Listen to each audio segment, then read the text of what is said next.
Ben kimim? Şimdi kendimi tanıtacağım. Hazır mısınız? Merhaba. Benim adım Ayşe. Ben 25 yaşındayım. Ben Türkiye'denim. İstanbul'da yaşıyorum.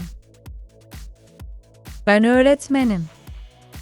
Bir okulda çalışıyorum. Öğrencilerimle birlikte çalışmayı seviyorum. Türkçe öğretmeyi çok seviyorum. Kitap okumayı seviyorum. Müzik dinlemeyi seviyorum. Yürüyüş yapıyorum. Yeni yerler gezmeyi seviyorum. Ailem 4 kişiden oluşuyor.